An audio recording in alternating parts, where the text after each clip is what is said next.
So maybe if you post the link now, New Jersey Forum.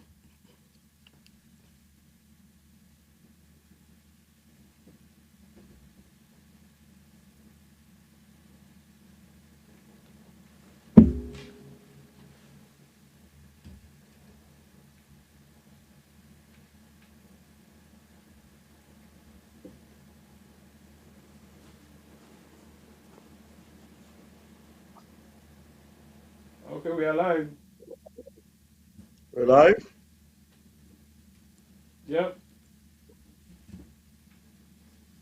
Good afternoon, ladies and gentlemen. Good afternoon, Sierra Leoneans, non-Sierra Leoneans around the world. Today, the 9th of May 2021. I am Ajibu Tijan Jallo, the former government spokesman of the Republic of Sierra Leone, bringing to you yet another program via Sierra Cast TV. Today's program has to do with post independence evaluation, the good, the bad, and the ugly. It is my hope that at the end of our discussion here today, we will have very little to talk about in terms of ugliness and very much to talk about in terms of good for our country. So, mi fambule, unakabo kushe. We don't count to una today again for can talk to una and hold a discussion. This is a conversation about our country.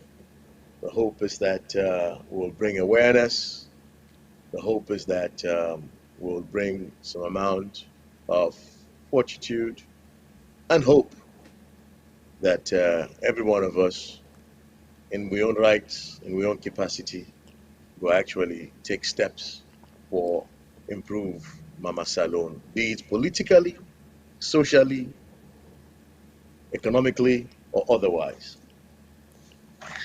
Um, when we talk about independence, we talk about birthday.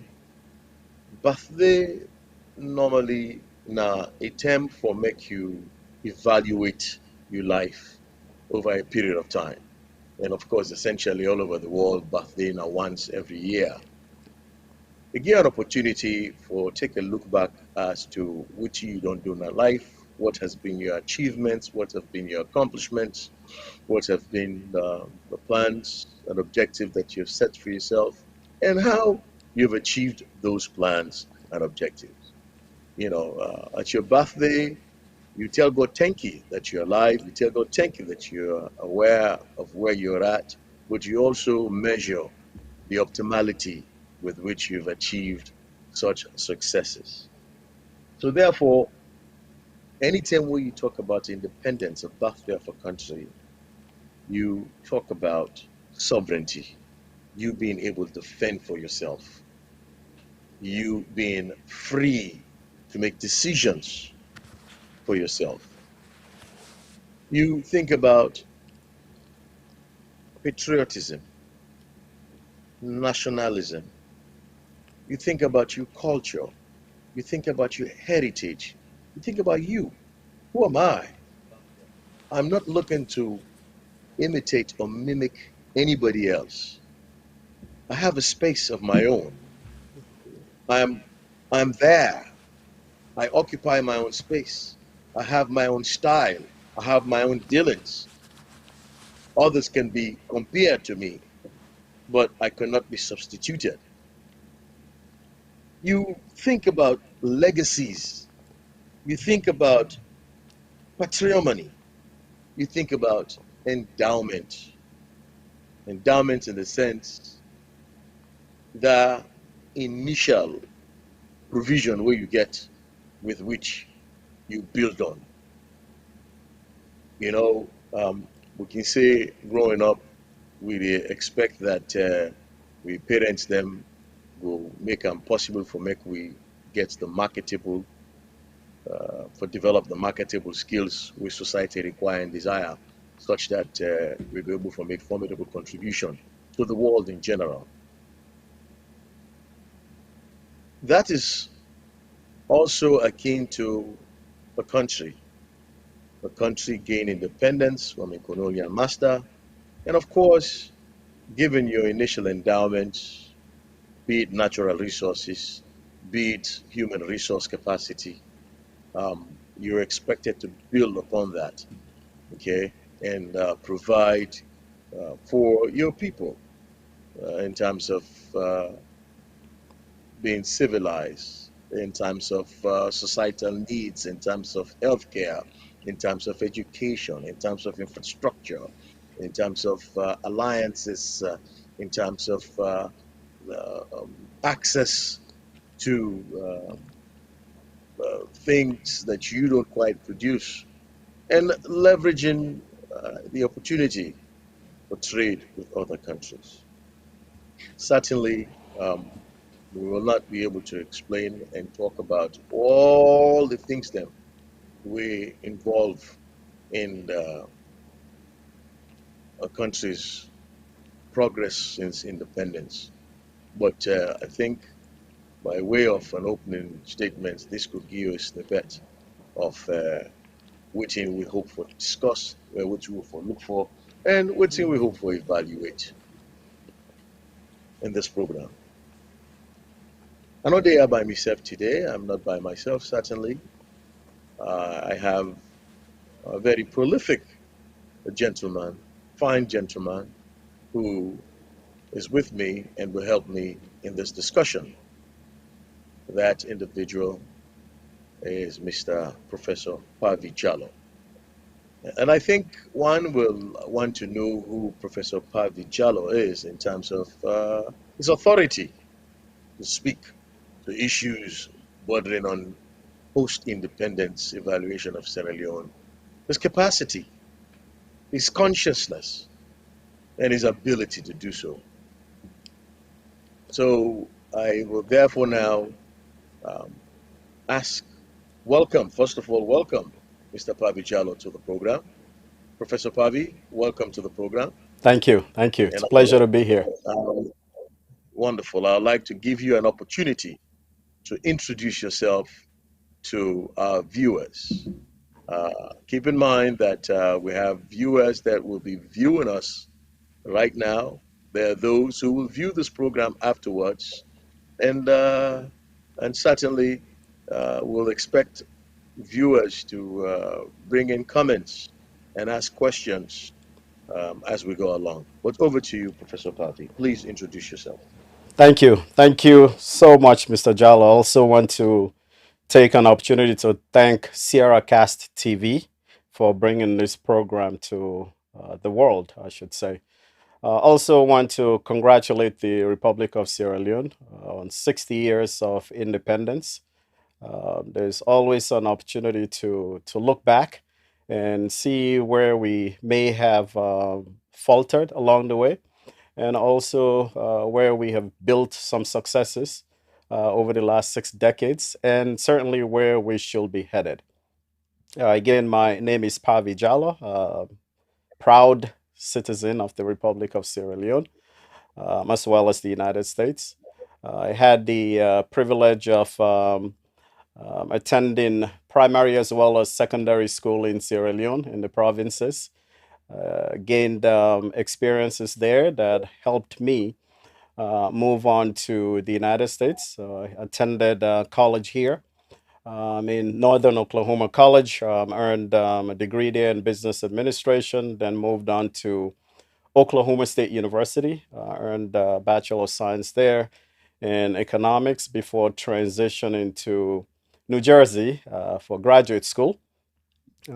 Gained exposure to ways to think about development. What does development truly mean? What does independence mean?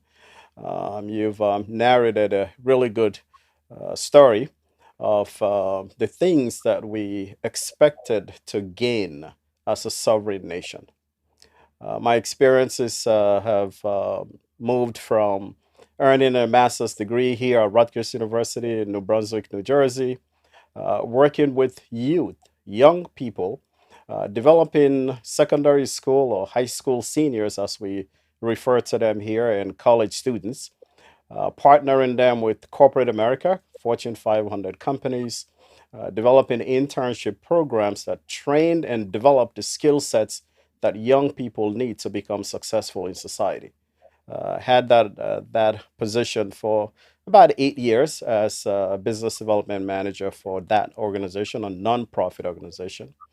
I then transitioned directly into academia. So I've had the opportunity to serve as a dean of an international university located here in New Jersey.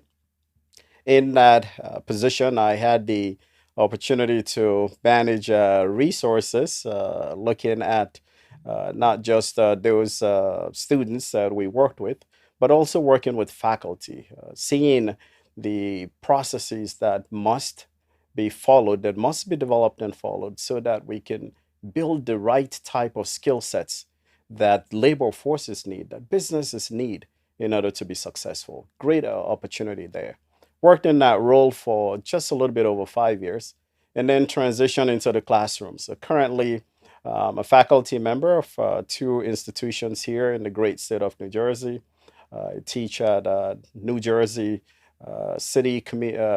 University in Jersey City, New Jersey, as well as Essex County College. I teach both supply chain management and economics at both institutions. I've had the privilege also of teaching economics in China to Chinese students, and it's amazing to see the synergies that exist in terms of what the need is in China, or how China was 30 years ago, and the strides that they have made, and the opportunities that we have to learn from those organizations and nations that have succeeded in the last 30 years. And some have again faltered, but they've been able to pick themselves up and move forward to develop their nations. And we have that opportunity. We have a resilient group of people, citizens in our nation, that can certainly transform this wonderful republic we call Sierra Leone. So, mi fambo lem, una kabo, una kusha, and I hope say una go participate in this wonderful discussion where they can get about we great nation. Thank you. Well, thank you very much, Mr. Pavijalo, and I like that you end up with Creole because after then, people English way you talk, so one go member say you know you talk Creole at all. So when you come with the Creole now, people I know for say yes. All we help for show you qualification. A, you are a Sierra Leonean. B, you speak Creole like we self. And C, you've done well for yourself. You're an educated individual. You've been able to compare and contrast, having attended school in Sierra Leone, having attended school in the United States. Certainly, that brings for quite a range of comparison in all aspects in your own personal life and the way you evaluate others with whom you have gone to school with, and evaluating how teachers teach and things of that nature. And one interesting thing you talked about is the fact that you have served as a dean. A dean meaning that you are the head of a department in a school system. It shows leadership, and I think I feel quite comfortable to sit here and speak with you with regards post independence evaluation. Well, Fambulem Asudoreri, listener Mr. Pavijalo, you don't give CV, and we clearly indicate this Naman we don't see Sierra Leone, the good, the bad, and the ugly. So we talk from a position of authority. Um, Unfortunately, we began some technical issues starting the program. The program will start 6 o'clock. We'll be intent for do an hour of discussion, conversation really, and maybe leave another half hour for questions. But time is fast spent, so we go delve right into a discussion. We only get about 45 minutes of this program. We'll make the best out of them. So, Bobby, talk to us. Tell me, um, how do you see Sierra Leone, post evaluation of Sierra Leone? Plenty Bango talk say there's nothing to write home about. Mhm. Sierra Leone is doomed. We should not even be celebrating anything, not in order for celebrating. In fact, many they come on. Yeah. What is your position on all of that? Good question. And people out there feel say not in order for Sierra Leone, then get every right to feel that way. Development is measured by the individual. Success is measured by the individual. But I like the theme of the program: the good, the bad, and the ugly. So I'll begin with the ugly, looking at the devastating war that destroyed our infrastructure, destroyed our agricultural system, the healthcare system, the educational system. Those individuals who would have earned degrees and skill sets that would be in a position to start contributing to society today. We lost that opportunity. And these are key ingredients for economic development. The minimal infrastructure that we had prior to the war was destroyed during the course of the war, set back our nation by some estimates for some 25 years. That's a reason to pause 60 years into independence and realize where we have failed as a society, where we have reversed gains that could have multiplied the development opportunities that we have as a nation. And then we'll look at the bad. So the war led to things like brain drain. Those that have the skill sets, who are willing to contribute to society, left the country or pulled away from any type of support systems that will help grow our infrastructure, that will help wipe away the tears that our people suffered, the blood that was spilled over the course of the war. So those are bad things that happened.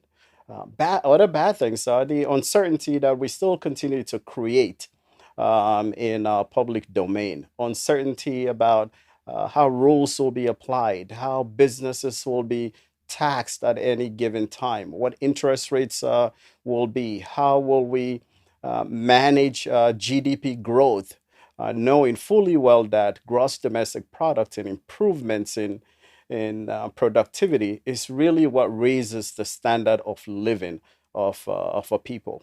So those are bad things that certainly we can improve upon, and we will have the opportunity to discuss this this evening with our audience. But then there's a lot of good. It's a lot of good in the Sierra Leonean. We are a resilient people. We've have the opportunity in the last 60 years to showcase what we're capable of doing. We are members of the United Nations, members of international bodies, the African Union. We play a critical role over the last 10 years and moving forward into this new year, into the current administration, where we are participating in key decision making in terms of expanding the African role in the United Nations. So those are good things that we should celebrate. There's recognition that Sierra Leone is a nation that exists and is striving to do well. Our citizens have excelled in a number of areas. Some are leading major corporations around the world. Others have headed strong agencies within the United Nations. We have stars that have done very well. I think of Mohamed Kalon, internationally recognized star, Paul Packer, internationally recognized stars. Think of the arts industry with people like Charlie Hafner. These are individuals that have excelled in their art. So there's a lot to gain. We've built institutions. We have a viable constitution that can move our nation forward. We have skilled individuals in how to formulate public policy. We need to leverage those skill sets and leverage the natural resources that we have at our disposal and find a way to move this wonderful nation forward. Find a way to increase the opportunities that our people have and move forward in terms of, again, looking at education, which I'm sure we will delve into shortly, move away from a donor-driven economy that only stifles our growth, move away from comparisons to nations around the world that have better standards of living, better educational systems, better nutrition programs. Let's look at those things in moving forward. Some may say that we should look at what will we do in the next 60 years. That's too long because we have the opportunity to make changes now, immediately, to impact the young generation. Over 60% of our population is made up of youth, very young and vibrant people who are looking at what their colleagues around the world are doing and are concerned that what will happen in the next 5 years, in the next 10 years. We need to make improvements today in order to be able to impact growth levels, decrease poverty rates, improve on healthcare, build the infrastructure that will make us compete like anyone else around the world because our people are capable and a lot of good is in the Sierra Leonean. And we must take advantage of that today. All right.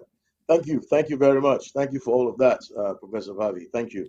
But in all of what you have said, my question to you is Sierra Leone moving in the right direction? Do we have anything to celebrate for? We do. Well, so first part of the No, question, are no, we no, moving? no. So you do. So you say we do. Yes, yes, we do. So you go challenge the one the way they say nothing only for celebrate for. Absolutely. We get plenty for celebrate. Definitely for they celebrate more. We don't get Well, people that they opportunities though. say, we still not get water Uh-huh. for let all man drink. People they say we still get epileptic electricity in the country.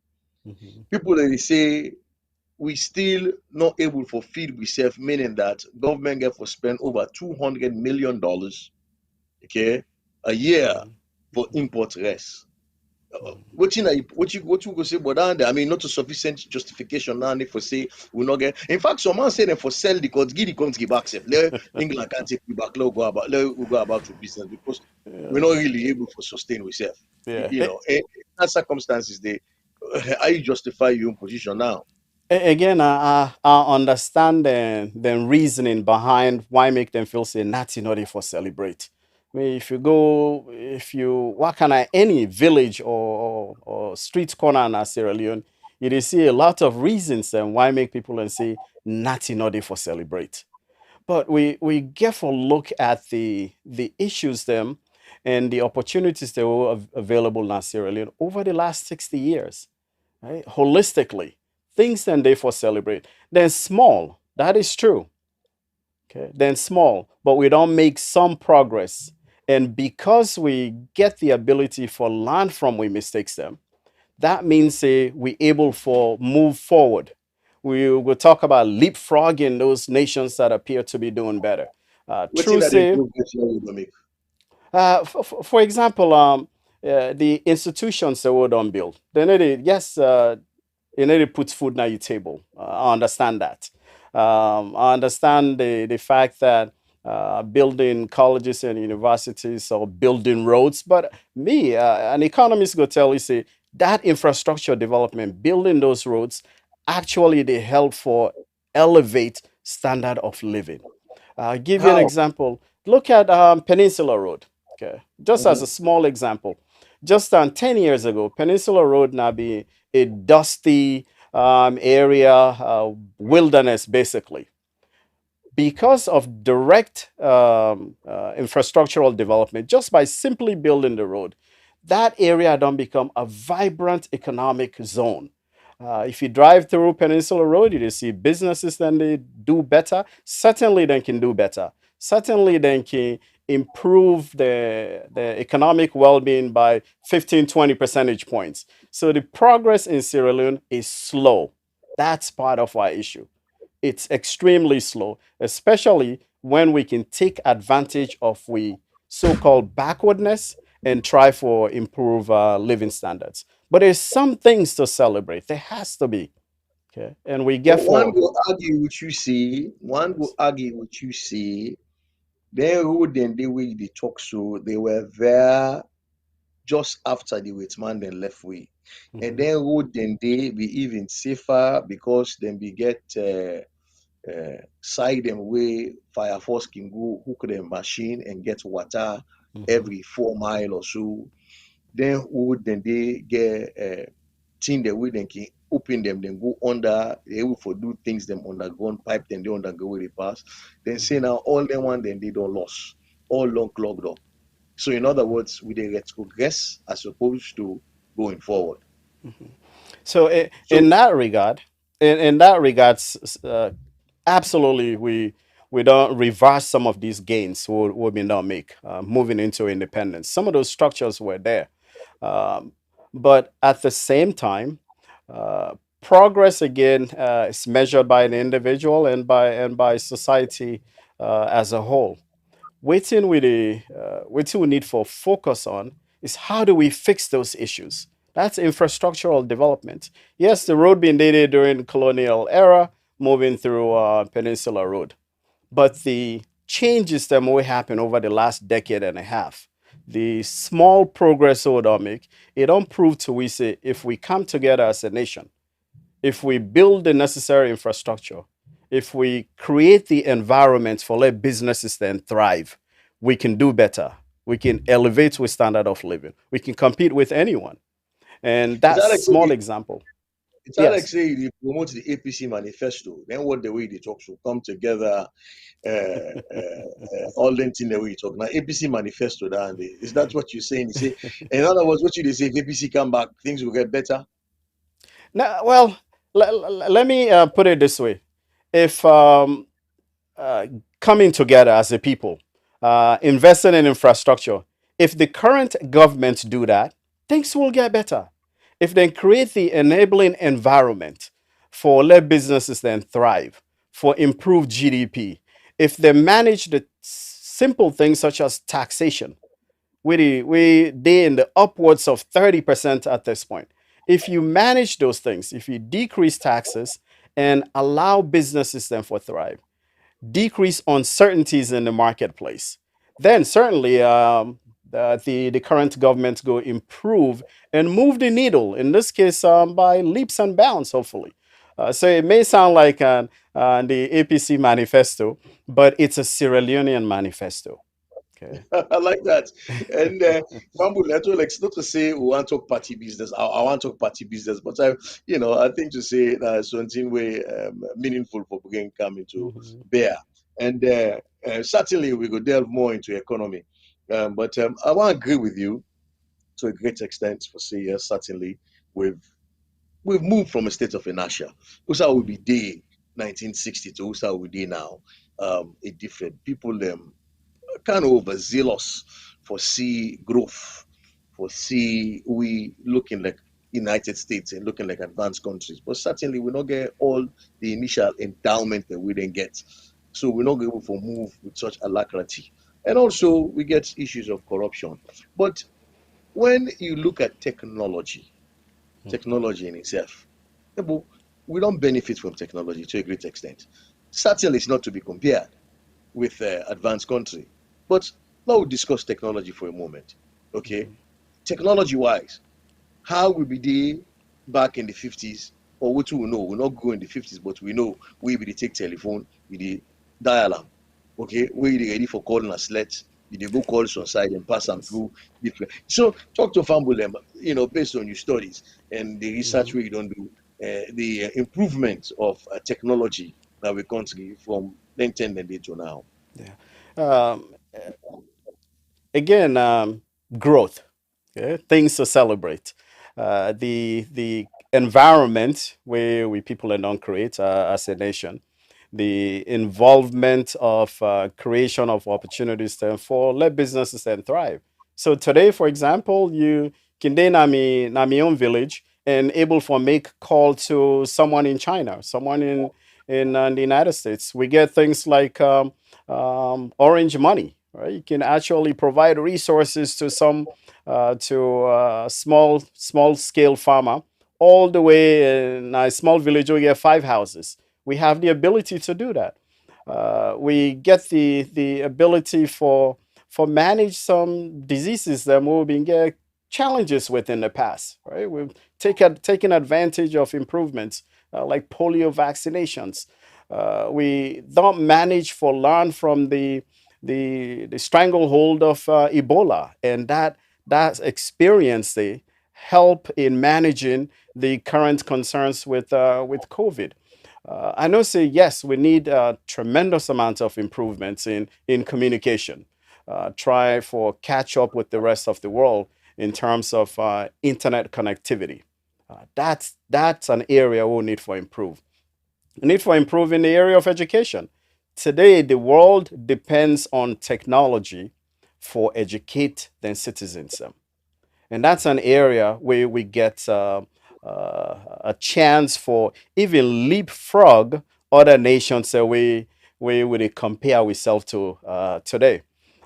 Think of fossil fuel. We still they use generators them for GUI energy. Yes, we get Bumbuna Dam, but why we need to focus on cleaner technology, newer technology, cheaper technology for generating electricity in Sierra Leone? It attracts industries. Without electricity generation, extremely difficult for see any type of manufacturing.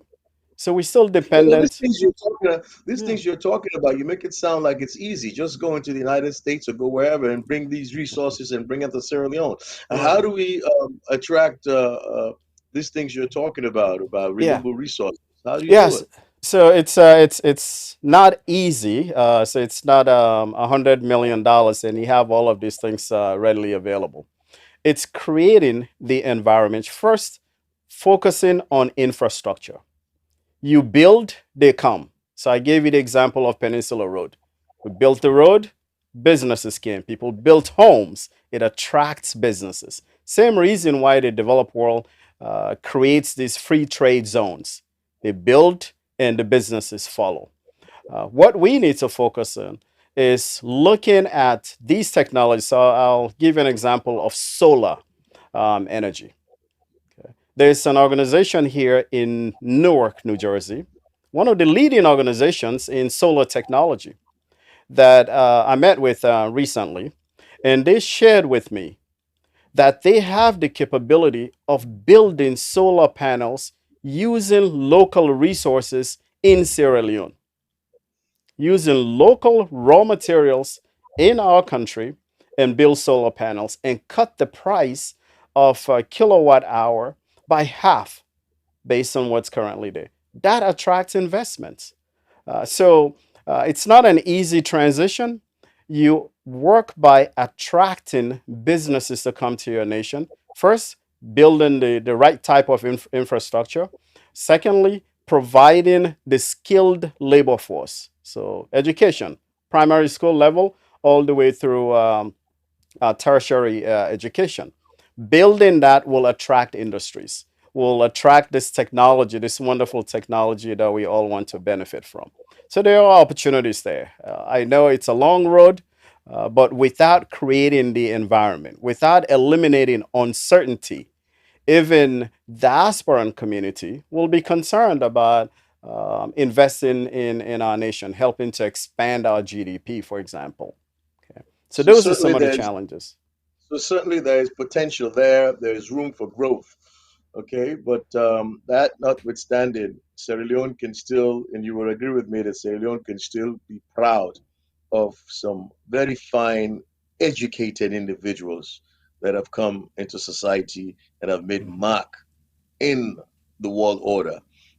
The likes of Kelfa Smart, the likes of Professor, what was the former Minister of Agriculture's name? Yeah, Yes, Monty Jones. Monty Jones, correct. Monty Jones. Remember, Monty Jones did the rice. He came with the Eureka rice, and he was named one of 100 men in the Forbes Hmm. magazine.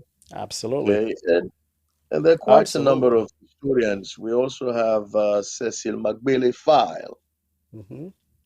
Okay, he's made his name in Sierra Leone and has also made his name internationally. And I'll give you a short story. We don't have a lot of time, but I would.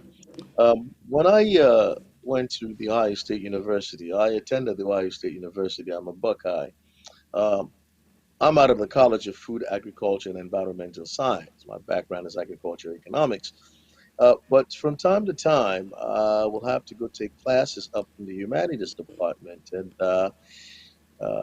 This gentleman was a professor. As a matter of fact, he was uh, assistant dean, if not, of humanities department. And he saw me in campus one day and said, "You look very familiar. Are you Jallo?" I was surprised, really. Mm, We're talking about a university that holds about 60,000 mhm, students, mhm, and a real large, it's the whole city. And for this gentleman to see me and identify me with Jalo, my father, with whom he attended Frabe mhm. College, and also they were pioneering students at St. Edward's Sixth Form, I think it was fascinating, you Has know. to be. So I became very attracted to him and followed his work. And he was quite respected, very respected in the Ohio State University himself, and also Professor uh, Conte Morgan of blessed memories. Conte Morgan was a Sierra Leonean who taught French and Italian at the Ohio State University. These are all Sierra Leoneans. Yes. So in our own right, we have certain things that you will consider uh, paramount, or you will consider worth celebrating. But those are the things that I will celebrate to say Sierra Leone has arrived. Hmm. When you have Sierra Leoneans that are making mark over in the Absolutely. advanced world, not a whole lot of them, but a Yeah. few of them, you know? Absolutely. Yeah. Yeah. I think that was great. I mean, even in Sierra Leone, we know of the historians. I don't quite remember the names in Friday College, but we have very good individuals. I mean, we can even come to as recent as uh, the former Vice President of the Republic of Sierra Leone, Attorney General, and I was Minister of Foreign Affairs also, Abdoulaye Okonte. Absolutely. Okay, Abdoulaye Hmm. Okonte went to Yeah. Belize and he Hmm. became Chief Justice in Belize. Yes. And he's a Sierra Leonean. Added to the fact that quite a number of people around the world were trained and studied Hmm. in Sierra Leone at Frabe College when it was once named Athens of Africa. Today, we have a law school in Sierra Leone. Hmm. Today, we have a medical school in Sierra Leone. And these are practitioners that are practicing, that are saving lives. Absolutely. You understand? So the And so there's a lot to celebrate for in terms of, I agree with you, in terms of what has happened in our country over the years. Um, because we don't have a lot of time, I want us to move quickly to the economy, which is really your strength. The economy, where have we been? Where are we now? And where are we going? Um, I could tell you as a government spokesman, that was when I got close to understanding the economy itself and how it measures as against other countries, where we will evaluate GDP, we will evaluate income per capita, we will evaluate the number of jobs that are coming in, and all of those macroeconomic indicators. Um, how what how hopeful are we? Where do you think we're going? Are we going from bad to worse? Have we enjoyed our best days? Are our best days yet to come? Lay some emphasis. Let's discuss. Let's hold a conversation around Sierra Leone's economy over the years, yeah. 60 years. And I like the fact that you ended up by saying, have we seen our best days? And the immediate response is no. We have yet to see our best days. There are tremendous opportunities for the Republic of Sierra Leone and for our 7 million inhabitants. It's a small economy, about $4 billion economy in comparison to our neighbors. Liberia is a $3 billion economy. The Republic of Guinea boasts of $12 billion economy. Okay. So we're a small economy, and I hear a lot about Sierra Leoneans comparing us to other nations. Very quick for Sierra Leoneans to do that. And it's understandable. That's what they would like to see happen to their nation. But just looking through the Mano River Union, Ivory Coast, $58 billion GDP, Senegal 24. People compare us to Ghana. Ghana has $67 billion GDP, and Rwanda just a little bit over $10 billion. There are opportunities Just for for our Sierra Leone. listeners, we get with farm with them we they in a free tongue we not gonna understand what you mean by 10 billion GDP. Yeah, explain Yes. small what you Yeah. mean when you say 10 million GDP. Yeah. Thank you for that. GDP now the gross domestic product of any country. So each year, countries then they measure the output level, so the amount of goods and services them where we produce within the country, whether na rice we grow, na pepper we grow, we dey try for measure for see if we dey make progress. When GDP not grow, okay, especially when we only so small, just 4 billion United States dollars. When it not dey grow, it tell we a lot about the strength of the economy. So we'll begin with this a business person. Okay, business person they because you're not able for grow, that means that businessman they enable for hire people them. Yeah, now people then they produce the goods that they try for measure.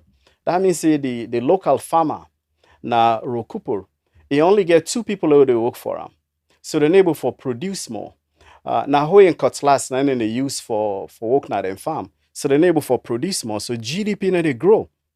So the standard of living of people them for let you able for get 500,000 leons where they sit on your bank accounts where you not need for the next 2 or 3 weeks because you get other sources of income there. Then available. And so measuring the GDP, they tell we whether the country they make progress or not. And because of certain things that we policies them we would implement within the country, it make it challenging for let we able for expand. So for example, we look at the current environment. If you're not a business person as alone, okay, and unfortunately this happens in other countries across the sub-region, but specifically Sierra Leone, the gains, the profits where a business person they make, would expect say go pay upwards of 30%. So if you make 1 million leons today, about 300,000 leons of that day, if you pay in taxes. Okay, that need to create two problems. Then one is what we call the incidence of the tax. The tax where the government impose, the businessman get for make sure say he take a portion of that 300,000 leons away for pay the government. He add upon the price of the goods away they sell. So you, the consumer, you get for pay a portion of that tax day. Okay? So the incidence of the tax, partly paid by the consumer, and then the other parts, the business person and they pay out. Okay? Then they shrink the economy because the price don't increase. If first time they buy 4 cup rice for my family every day, because the price don't go up, since then I 3 cup I go able for buy now. Because as the price they go up, my salary now they go up. So the output level now the country they become stifled. The businessman, instead they reduce how much rice able for produce, how much banana able for grow, how much sugar able for import kind of the country. Then they affect we ability for grow and increase we living standards within the country. So you see that the economy gets smaller and smaller each time that costs of operations increase within the framework of the business environment. Okay. So that's GDP. That's measuring the output level within the country in any given year. And in our case, it's small. We need to focus on how do we expand that? How do we attract businesses and help them thrive in the marketplace? And taxes You is just one way to you just leverage that. Thank you. You also just talked about the prices, the fact that your ability to earn reduces, or the amount of money you have does not grow, but yet the prices grow, and I think that speaks to inflation. Mhm. And just the other day, I was listening to a program where the current presidential spokesman talked about the fact that when they came into office, um, inflation was at double digit, but today inflation have been reduced to 8.95%. And I am a little confused because when I roam around Freetown and I look at prices, prices have continued to grow. Fuel have moved from whatever it was to 8,500. Cup of rice, okay, continues to increase. A bag of rice is now almost 400,000. Started off at Mhm. 290, went to 300, then 370, and I have not heard about the cost of a bag of rice reducing. Cost of doing business at Wataki has also increased. I have not heard about a price that have reduced in the basic commodities that we use in Sierra Leone. So I know you did not make the statement, he made the statement, but since you are a professional here, what could be the indication? What could be the mechanics behind making a statement like that to say that the inflation rate has improved if it's Okay. not just outright being economical with the truth? Um, Interpreting data, any type of data, depends on the individual who's going to interpret it and the audience that they're trying to meet. Okay. When you spoke of looking at prices of local goods that our people need on any given day, without focusing on the indices that the international community focuses on, because sometimes I think we tend to gear our attentions too much to the data that international community would like to hear. Okay. Clearly, the inflation rate in Sierra Leone has not decreased. I can certainly say that. I spend money in Sierra Leone. I support family members in Sierra Leone, so I know the prices of goods and services.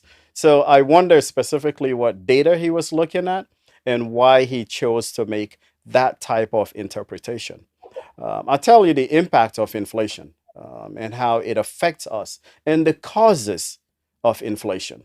Again, uncertainty, I keep mentioning uncertainty in the marketplace.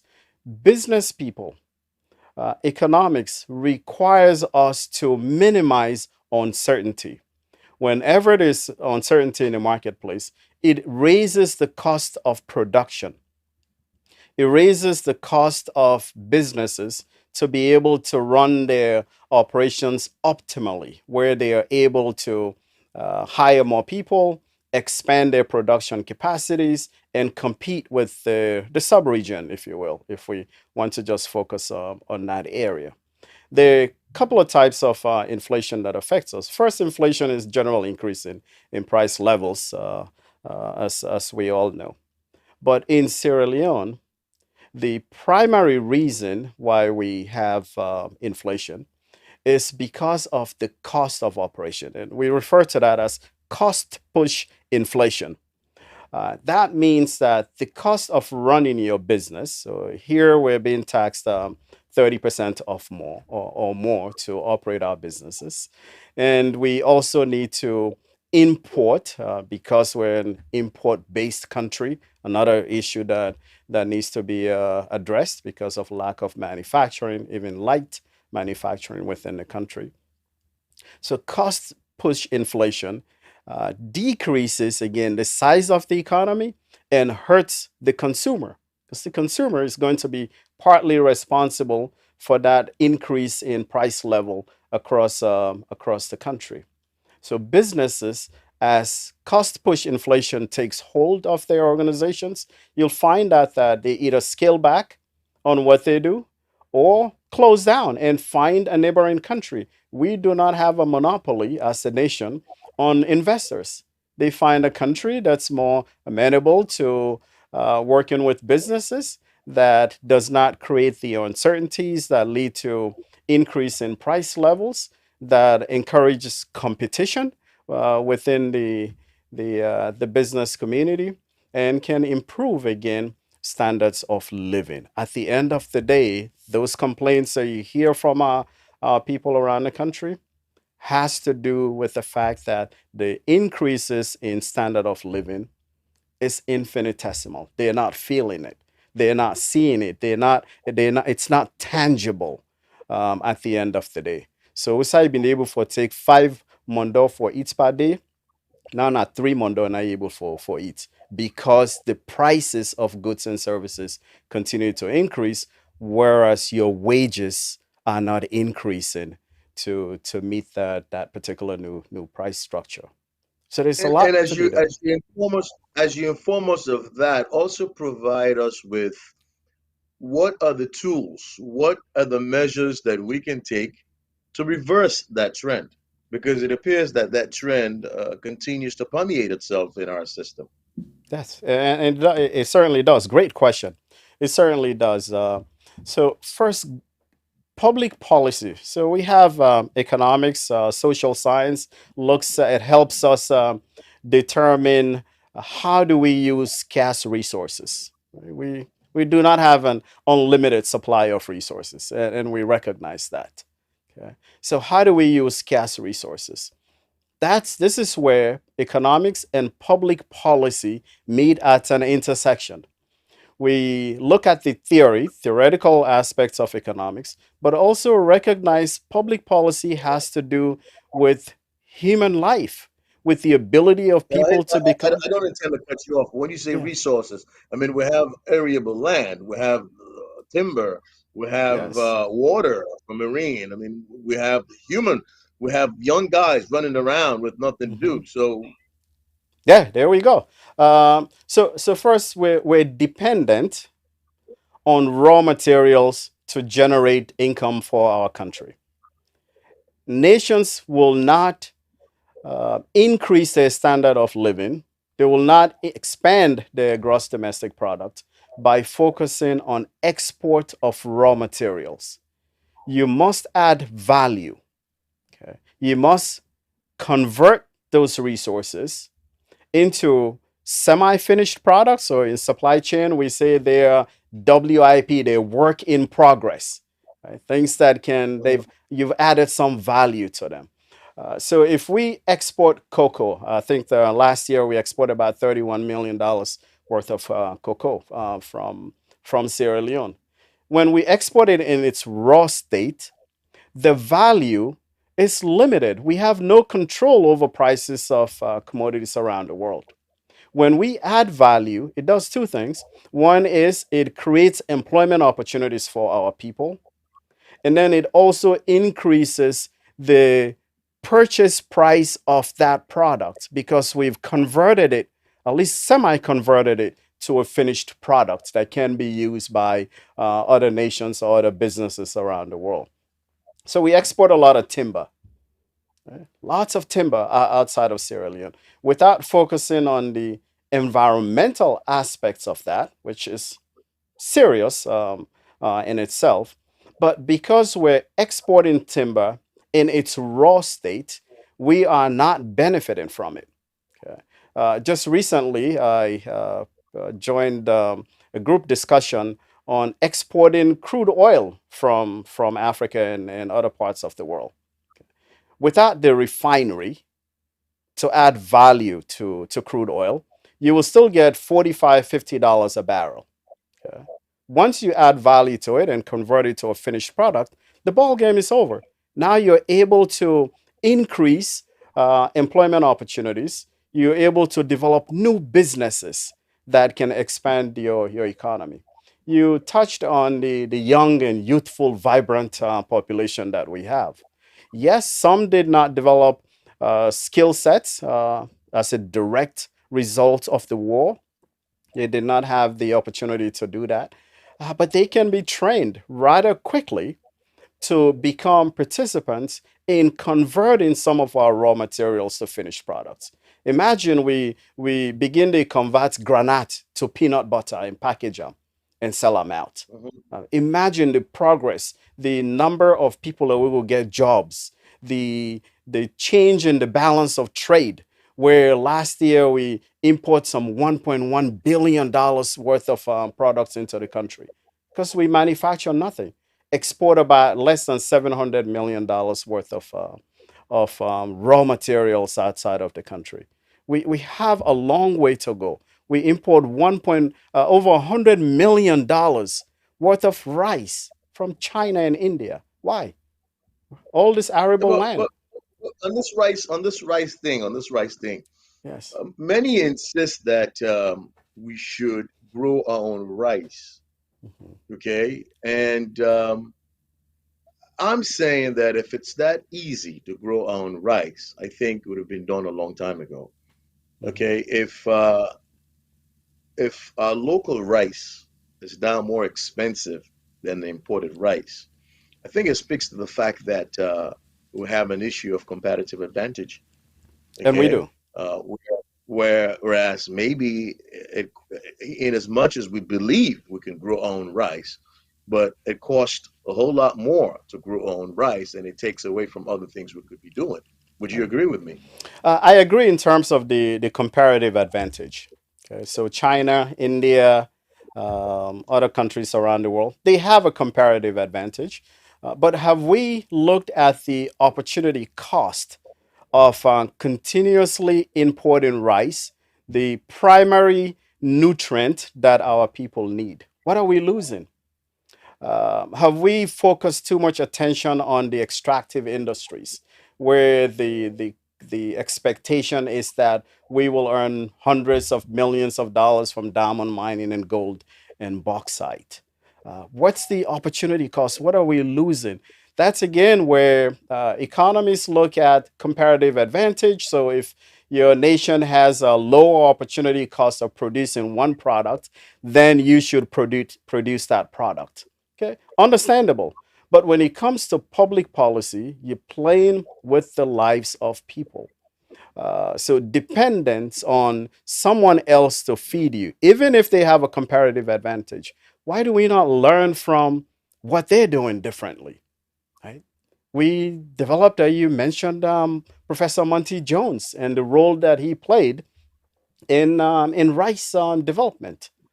Why are we not using those same skill sets? Why are we not buying the technology? So here's one of the reasons why those countries are ahead of us in terms of rice production. Okay, we tend to agree because we're dependent. So we're independent, but we're dependent on a lot of international organizations. So the IMF tells us you need to eliminate subsidies, and therefore, and then we will work with you. We will open a line of credit for you. So no subsidies.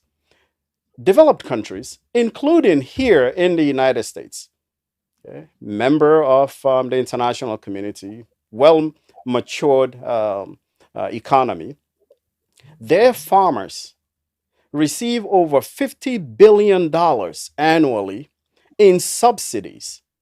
Okay. Whereas we are told that we should eliminate subsidies in order for us to have access to certain funds through the IMF or the World Bank. Okay. Eliminating those Um, subsidies impacts our ability to help our people to expand, as we have done in the case of the engine that actually oils our economic machinery, which is fuel. In that case, that hurts us. Yes, go ahead. and personally, I believe the issue of subsidies and incentive is a discussion all by itself. We need a whole program to talk about subsidies, really and truly.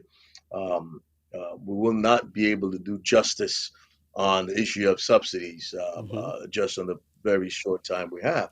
But going back to the issue of rice production, I think if Hmm. we're talking post-independent Sierra Leone and understanding the fact that the only thing we eat, if you ask somebody, say you don't eat, if you don't eat rice, you say I Hmm. don't eat it. Yeah. All man they confuse say, waiting do we know they produce we own rest. I think to say it's high time, Hmm. okay, we begin evaluate and discuss the issue as to why we're not able to produce we own rest sufficient for subsistence Hmm. and cash crop. Forget the cash, forget Yeah. selling it. For providing for we safe, we Hmm. not able. I think to Yeah. say we need to discuss now a little more like people understand. You Yeah. talked about opportunity cost. What in that the opportunity cost where you they talk about with Okay. regards us choosing to invest on extractive industries as opposed to rice production? Yeah. So immediately in that regard, the cost associated with focusing on the extractive industry. Now the cost of not having our farmers engaged, fully engaged in agriculture. What thing will make the farmers become engaged in agriculture? Why make the imported rice cheaper in most cases than the locally grown rice? Even though the locally grown rice is more nutritious than the imported rice. Um, the infrastructure again, the environment that allows our farmers to grow. Okay, so subsidizing them is not a bad area to begin with, even though economists will disagree with you that it stifles economic growth. It does not allow our people to operate optimally, to fully understand the cost of producing the product because it's being subsidized. But we need to. We're a developing nation, and rice is our primary source of food. Uh, so we are competing with the Chinas and the Bangladesh and India because they have found a way to decrease the cost of growing rice. Okay. They have employed technology, which we have not. In fact, in the previous discussion, I referred to our farmers as someone who's really just making a garden. Okay. They are subsistence farmers. They are not there to mass produce enough to be able to feed 7 million people and be profitable at it. Okay. Investments in infrastructure, investments in a road network, in tractorization, so our farmers can use technology. Currently, they use a machete and a hoe to grow rice. How much productivity can you really gain from that? I have a garden behind my in here in New Jersey. Okay, small garden, and I'm able to grow cucumbers and tomatoes and peppers every summer. Yeah, that's a garden. I cannot consider myself a farmer. On our scale, in my town, local farmers in my town in Sierra Leone are able to grow just enough rice to feed their families until the next planting season. Okay. Investing in agriculture, making agriculture look sexy to the younger generation will change things, turn things around for our people. Okay. So it's not studying agriculture and then sitting in an office. Right? You need to go to the farm. You need to love the soil. That is where the resources are. Okay? So that type of investment will help us. You know, you talk about not studying agriculture and sitting in the office. I almost believe, or I feel like seeing a media inspired. Because I enrolled in I did my MBA work at Mercer University School of Business and Economics. But my initial undergrad degree is, like I told you, is in agriculture Hmm. with a focus in agribusiness and applied economics. So I went to a land grant university uh, at the Ohio State University. So we did quite a number of extension work and so on and so Hmm. forth. So Hmm. really and truly, me, na agriculture, me study. Okay. Nice. But now you dey tell me say I put in a farm and into office. And I haven't held a hoe once. I haven't driven a tractor once Once. in all my Yeah, time. yeah. Really and truly. That's Mm. quite true. But I also know that agriculture is hard work for Hmm. not a lot of money. And it is not something that's attractive at all. All the reason why governments will provide incentives Hmm. and subsidies Hmm. to be able to encourage, I mean, those of us who would like to take on agriculture to be able to make it attractive. Yes. Okay. There's a lot we can discuss about this. There's a lot we can discuss about post-independence evaluation of Sierra Leone in terms of the economy. We will not be able to cover as much as we need to cover just in this one program. We're Mhm. going to set up another program where we'll have 2 hours to delve into this. As you're aware, and as most people are aware, many of us that are Muslims, okay, are in the last days of fasting. I pray to God that we get the blessings of the fast of the Ramadan. Um, I Mhm. believe Thursday coming should be the end of Ramadan, except they tell us otherwise. But certainly, we're on the last week of Ramadan, and time for breaking fast is fast approaching. It is. So, and as much as I hate to do this, I'll have to interrupt our discussion and hibernate this because it's not going to close. We'll hibernate this and we'll set up a time to be published where we'll continue this discussion, where we'll have adequate and ample time to handle these issues. Okay. So, having said that, I want to thank you Mhm. for your postulations thus far. I think this has been very enriching and very encouraging. And I think uh, those that have had the opportunity to listen to us or would listen to this broadcast after now will be enticed and encouraged to listen to a 2 hour presentation that we'll set up sometime next week. Very well. Ramadan So Mubarak. I'll have you. Thank you very much. I'll have you give your parting words, and we'll shut this. We'll draw the curtains down for this program, and we'll continue. Go Yeah. ahead. Yeah, thank you. It's been an opportunity to reflect on our great nation. It's the beginning of a conversation, and this conversation needs to happen across Sierra Leone. Should have similar conversations in our secondary schools, in our colleges and universities, so that our young people can begin to focus on those things that can transform this great nation in the next 3 years, in the next 5 years. We do not need to look to what might happen in the next 60 years. The world is not waiting for that. The world expects a lot from Sierra Leone. The world has invested a lot in the Republic of Sierra Leone through the war years, through Ebola, through the mudslides.